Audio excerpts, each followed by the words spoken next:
حدیث الغاشیہ وجوہ یومئذ خاشیہ عاملۃ ناصبۃ تصلی نارا حامیہ تسقی من عین آنیہ لیس لہم طعام الا من ضریع لا یسمن ولا یغنی من جوع وجوہ یومئذ ناعمہ لسعیہا راضیہ فی جنۃ عالیہ لا تسمع فیہا لاغیہ فیہا عین جاریہ فیہا سرر مرفوعہ واکواب موضوعہ ونمارق مصفوفہ وزرابی مبثوثہ افلا ینظرون الی الابل کیف خلقت والی السماء کیف رفعت والی الجبال کیف نصبت والی الارض کیف سطحت فذکر انما انت مذکر لست علیہم بمسیطر الا من تولی وکفر فیعذبہ اللہ العذاب الاکبر انا الینا ایابہم ثم انا علینا حسابہم صدق اللہ العظیم۔ معزز و محترم، ابھی میں نے سورہ الغاشیہ کی تلاوت کی ہے اور اس کا ترجمہ اس طرح سے ہے کہ کیا تمہیں اس چھا جانے والی آفت یعنی قیامت کی خبر پہنچی ہے؟ کچھ چہرے اس روز خوفزدہ ہوں گے، سخت مشقت کر رہے ہوں گے، تھکے جاتے ہوں گے، شدید آگ میں جھلس رہے ہوں گے، کھولتے ہوئے چشمے کا پانی انہیں پینے کو دیا جائے گا، خاردار سوکھی گھاس کے سوا کوئی کھانا ان کے لیے نہ ہوگا جو نہ موٹا کرے نہ بھوک مٹائے۔ کچھ چہرے اس روز بارونق ہوں گے، اپنی کارگزاری پر خوش ہوں گے، عالی مقام جنت میں ہوں گے، کوئی بیہودہ بات بے وہاں نہ سنیں گے۔ اس میں چشمے رواں ہوں گے، اس کے اندر اونچی مسندیں ہوں گی، ساغر رکھے ہوئے ہوں گے، گاؤ تکیے کی قطاریں لگی ہوں گی اور نفیس فرش بچھے ہوئے ہوں گے۔ یہ لوگ نہیں مانتے تو کیا یہ اونٹوں کو نہیں دیکھتے کہ کیسے بنائے گئے؟ آسمان کو نہیں دیکھتے کہ کیسے اٹھایا گیا؟ پہاڑوں کو نہیں دیکھتے کہ کیسے جمائے گئے؟ اور زمین کو نہیں دیکھتے کہ کیسے بچھائی گئی؟ اچھا تو اے نبی صلی اللہ علیہ وسلم، نصیحت کیے جاؤ، تم بس نصیحت ہی کرنے والے ہو، کچھ ان پر جبر کرنے والے نہیں ہو۔ البتہ جو شخص منہ موڑے گا اور انکار کرے گا تو اللہ اس کو بھاری سزا دے گا۔ ان لوگوں کو پلٹنا ہماری طرف ہی ہے، پھر ان کا حساب لینا ہمارے ہی ذمے ہے۔ معزز و محترم،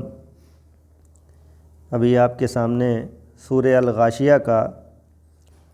ترجمہ پڑھا گیا ہے، تلاوت کی گئی ہے، اور یہ مکی سورہ ہے، اور یہ نبی اکرم صلی اللہ علیہ وسلم پر جب آپ کو نبوت سے سرفراز کیا گیا اس کے بعد ابتدائی دور کی صورتوں میں سے ہے، اور اس میں قیامت کی اس سورہ میں منظر کشی کی گئی ہے اور لوگوں کو یہ بتانے کی کوشش کی گئی ہے، بتایا جا رہا ہے لوگوں کو کہ وہ دن جس کی خبر دی جا رہی ہے وہ قیامت سے لے کر کے شروع دنیا سے لے کر کے اور قیامت تک جتنے بھی لوگ آئے ہیں ان تک یہ خبر پہنچائی گئی ہے، اور ہر نبی کی امت کو یہ خبر دی گئی ہے، یہ بتایا گیا ہے کہ قیامت کا آنا یقینی ہے اور قیامت ہو کے رہے گی، آ کر کے رہے گی، اور ہر شخص کو اپنے کیے کا بدلہ سزا یا جزا کے طور پر دیا جائے گا۔ حضرات، یہ سورہ ہمارے آپ کے سامنے اس وقت ہے اور اس وقت اس کا مطالعہ چل رہا ہے، اس کی بات چل رہی ہے اور اس کو سمجھنے کی کوشش ہو رہی ہے۔ حضرات، یہ مکی سورہ ہے اور اس میں مخاطب اس کے مکے کے لوگ بھی تھے جب نبی اکرم صلی اللہ علیہ وسلم آپ دنیا پہ تشریف رکھتے تھے، اور اس کی پوری دنیا آج تک مخاطب ہے اور قیامت تک انشاءاللہ رہے گی، اور یہ آخری کتاب کی شکل میں، آخری آیات کی شکل میں یہ محفوظ ہیں رہتی دنیا تک۔ حضرات، اس میں اس چیز کی خبر دی جا رہی ہے، قیامت کی خبر دی جا رہی ہے، اس کو اللہ تبارک تعالیٰ ایک آفت کے طور پر جو ہے بتا رہا ہے کہ وہ آفت جو ہے کیا اس کی خبر تم تک پہنچ گئی ہے۔ وہ آفت یہ ہے کہ دنیا کی یہ پوری کائنات کی یہ ساری چیزیں جو ہے مٹا دی جائیں گی، ٹوٹ پھوٹ جائیں گی، ان کو مٹا دیا جائے گا، اور یہ وہ چیز ہے کہ اس کے بعد جو ہے فیصلے کا دن ہوگا، فیصلہ آئے گا۔ تو اللہ تبارک تعالیٰ یہ فرما رہا ہے کہ اس کے بارے میں سوچو، اپنی تیاری کرو، اپنے دنیا سے رخصت ہونے سے پہلے ان حالات سے نپٹنے کی تیاری کرو۔ یہ بات بتائی جا رہی ہے اس میں۔ اس دن کی منظر کشی اس طرح سے اللہ تبارک تعالیٰ نے اپنے نبی اکرم صلی اللہ علیہ وسلم کے ذریعے سے ہم تک پہنچائی ہے، ہم کو دی ہے کہ اس روز جو ہے کچھ چہرے جو ہے وہ ایسا منظر ہوگا کہ خوف زدہ ہوں گے چہرے، اور یہاں پر الفاظ کچھ لوگوں کا نہیں کہا گیا ہے، کچھ چہروں کا کہا گیا ہے کہ کچھ لوگ جو ہے خوف زدہ ہوں گے، ایسا نہیں بولا گیا ہے، بلکہ یہ کہا گیا ہے کہ کچھ چہرے جو ہے خوف زدہ ہوں گے۔ اور حضرات، ہم سب بھی جانتے ہیں کہ انسانی جسم میں سب سے نمایاں ترین جو چیز ہے انسان کی، وہ اس کا چہرہ ہی ہوتا ہے۔ چہرے پر اگر اس کو خوشی مل رہی ہے تو چہرے پر وہ ظاہر ہوتی ہے، اور اس کو تنگی مل رہی ہے، غم مل رہے ہیں، پریشانی مل رہی ہے تو وہ اس کے چہرے سے عیاں ہوتی ہے، ظاہر ہوتی ہے۔ یہ چیز جو ہے اس میں بتائی جا رہی ہے کہ کچھ چہرے جو ہے اس دن خوف زدہ ہوں گے، پریشان ہوں گے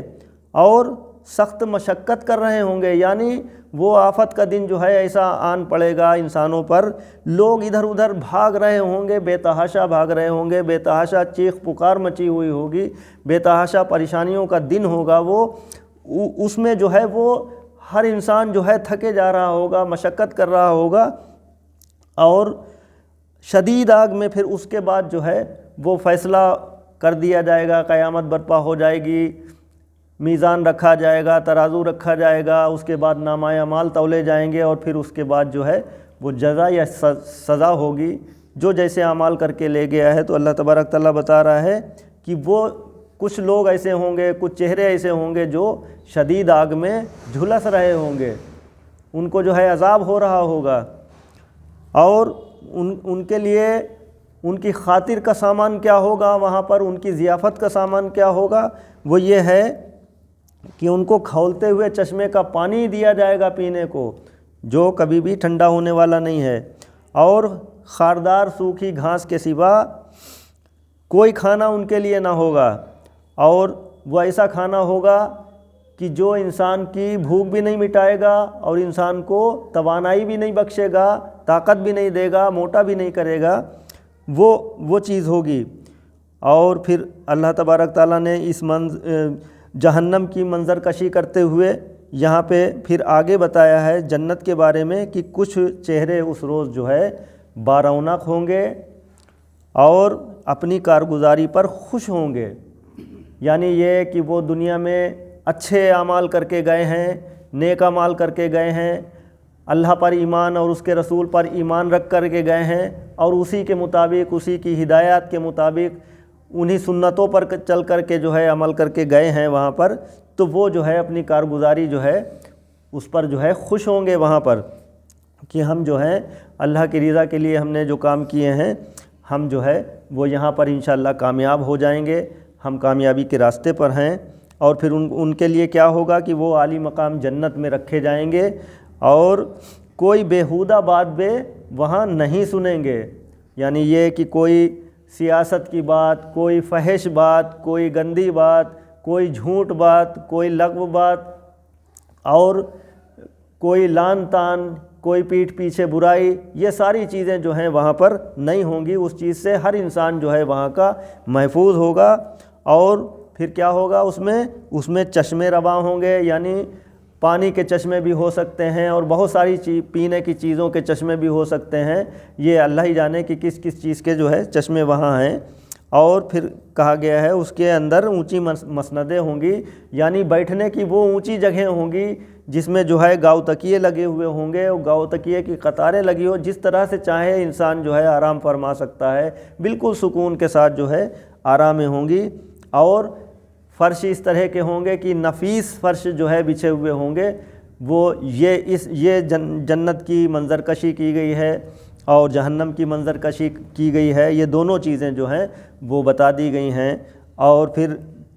جو لوگ اس چیز کو نہیں مانتے ہیں، آخرت کو اور نبی اکرم صلی اللہ علیہ وسلم کی دعوت کو نہیں مان رہے تھے، جھٹلا رہے تھے، اور ان کی سمجھ میں نہیں آ رہا تھا کہ مرنے کے بعد جو ہے ہم کیا پھر سے اٹھائے جائیں گے، یہ دنیا جو ہے وہ ختم ہونے کے بعد کیا قیامت آئے گی، دنیا ختم ہو جائے گی اور پھر سے ہم اٹھا دیے جائیں گے، یہ بات جو ہے جھٹلا رہے تھے لوگ، نہیں مان رہے تھے۔ تو اللہ تبارک تعالیٰ آگے فرماتا ہے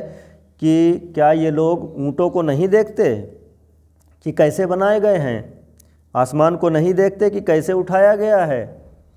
پہاڑوں کو نہیں دیکھتے کہ کیسے جمائے گئے ہیں، اور زمین کو نہیں دیکھتے کہ کیسے بچھائی گئی ہے۔ یعنی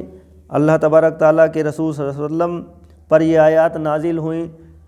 اس کا مطلب یہ ہوتا ہے کہ آپ بھی اس کے جو ہے وہ مستحق ہیں اس بات کے کہ یہ ساری چیزیں آپ غور و فکر کریں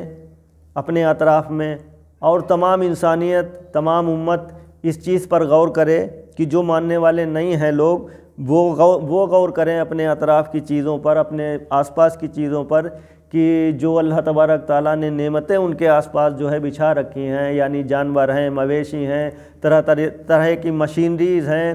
آسمان ہے، زمین ہے کیسے بچھا دی گئی، نباتات اگ رہے ہیں، ختم ہو رہے ہیں، پیڑ پودے ہیں، یہ ساری چیزیں دیکھنے کی، غور فکر کرنے کی ہیں۔ اور یہ ایسی چیزیں ہیں جن پر غور کیا جانا چاہیے، غور کرنا چاہیے، اور یہ ایمان کو بڑھانے والی چیزیں ہیں کہ اس سے جو ہے ایمان مضبوط ہوتا ہے، ایمان بڑھتا ہے۔ اور تو جب یہ ساری چیزیں اللہ تبارک تعالیٰ بتا رہا ہے، اللہ کے رسول صلی اللہ علیہ وسلم بتا رہے ہیں کہ پھر یہ ان چیزوں کو دیکھو اگر نہیں مانتے ہو، اور اگر یہ چیزیں جو ہیں وہ نباتات ہے، اگتی ہے، ختم ہو جاتی ہے، تو کیا وہ دن جو ہے قیامت کا نہیں آ سکتا ہے؟ جب یہ ختم ہو جاتی ہیں چیزیں ساری، تو وہ قیامت بھی آ سکتی ہے، اور جنت اور جہنم بھی ہو سکتی ہے، بالکل یقینی طور پر ہو سکتی ہے۔ اور اللہ تبارک تعالیٰ آگے فرماتے ہیں نبی اکرم صلی اللہ علیہ وسلم سے کہ اے نبی صلی اللہ علیہ وسلم، نصیحت کیے جاؤ، تم بس نصیحت ہی کرنے والے ہو، کچھ ان پر جبر کرنے والے نہیں ہو۔ یعنی ہدایت دینا ہمارا کام ہے، بتانا ایک نبی کا کام ہوتا ہے، اور نبی کے بعد صحابہ کے بعد تمام ان لوگوں کا جو دین کا کام کرتے رہتے ہیں، جو دین کے کام کے لیے اٹھتے ہیں، ان کا کام ہوتا ہے کہ بس نصیحت کیے جاؤ، باقی جو ہے ہدایت دینا اور نہ دینا یہ اللہ کا کام ہے۔ ہدایت اللہ کی طرف سے مل سکتی ہے، اور ہدایت بھی اسی کو ملتی ہے جو ہدایت کو چاہتا ہے، ورنہ ہدایت اللہ تبارک تعالیٰ سب کو نہیں دیا کرتا ہے۔ یہ چیز اس میں ہم جو ہے ہمارے سمجھنے کی ہے، سارے لوگوں کے سمجھنے کی ہے یہ چیز، کہ تم پر جو ہے کوئی زبردستی نہیں ہے، کوئی جبر کرنے والے نہ نبی ہوتے ہیں، نہ نبی کے پیرو ہوا کرتے ہیں جو ان پر ایمان لاتے ہیں۔ بس بتانا جو ہے وہ انسان کا کام ہے، مومنوں کا کام ہے، اور مسلمانوں کا کام ہے، تمام امت کا کام ہے بتا دینا، اور یہی کام ہمارا بھی ہونا چاہیے، یہی ساری چیزیں ہمارے لیے بھی ہیں۔ تو اللہ تبارک تعالیٰ آگے فرماتا ہے کہ البتہ جو شخص ان ساری چیزوں کو سمجھ کر کے، سن کر کے اور ایمان نہ لائے، اس سے منہ موڑ جائے، اس کا انکار کرے، تو اللہ تبارک تعالیٰ اس کو جو ہے بھاری سزا دے گا۔ اللہ نے یہاں پہ الفاظ بھاری سزا کے جو ہے وہ بتائے ہیں، بھاری سزا کے استعمال کیے ہیں، بھاری سزا کا نزول ہوا ہے۔ تو بھاری سزا کا مطلب یہ ہے کہ اللہ تبارک تعالیٰ جس کو جتنی چاہے گا بھاری سزا دے گا، اور جتنی چاہے گا ہلکی سزا دے گا۔ جس حساب کے جو ہے اعمال ہیں، اعمال نامے ہوں گے، اسی حساب سے اس کو جزائے سزا دی جائے گی۔ اور آگے کہا ہے کہ ان لوگوں کو پلٹنا ہماری ہی طرف ہے، ہماری ہی طرف پلٹنا ہوگا، چاہے عمر جو ہے کتنی ہی کم ہو، چاہے کتنی زیادہ ہو، چاہے ہزاروں سال کی عمر انسان کی بڑھا دی جائے۔ اس میں دوسری جگہوں میں قرآن حکیم میں آتا ہے کہ اگر ان کی عمر جو ہے 1000 سال بھی کر دی گئی ہے، 1000 سال بھی کر دی جائے، تو آخرکار ان کو ہمارے ہی پاس آنا ہوگا، ہمارے ہی پاس آنا پڑے گا اور ہمارے ہی پاس آئیں گے۔ تو اللہ تبارک تعالیٰ کہتا ہے کہ پھر ہم ان کا حساب لے لیں گے، اور پھر ان کا حساب لینا ہمارے ہی ذمے ہے۔ تو اللہ تبارک تعالیٰ پھر جس دن حساب لینے بیٹھیں گے وہ حساب کا دن ہوگا، اور کسی پر کوئی ظلم نہیں کیا جائے گا۔ جو جیسا کر کے لے گیا ہے اس کو ویسا ہی انجام سے دوچار ہونا پڑے گا۔ اچھے اعمال کر کے لے جائیں گے تو اچھے معاملے ہمارے ساتھ ہوں گے، اللہ تبارک تعالیٰ کے انعامات ہوں گے، اور منہ پھیر کر کے جائیں گے نیکیوں سے، اللہ کے رسول کی صلی اللہ علیہ وسلم کی ہدایات سے، اللہ کی ہدایات سے، تو پھر ہمارا انجام جو ہے وہ جہنم کے راستے والا ہوگا، جہنمیوں کے ساتھ ہو جائے گا۔ یہ ساری چیزیں ہم کو غور کرنے کی ہیں اور دعا کرنے کی ہے کہ اللہ تبارک تعالیٰ ہم سے جو ہے ہمارا حساب آسان لے لے، ہمارے لیے آسانی پیدا کر دے ہمارے حساب میں۔ یہ دعا ہونا چاہیے۔ نبی اکرم صلی اللہ علیہ وسلم کی حدیث کے مطابق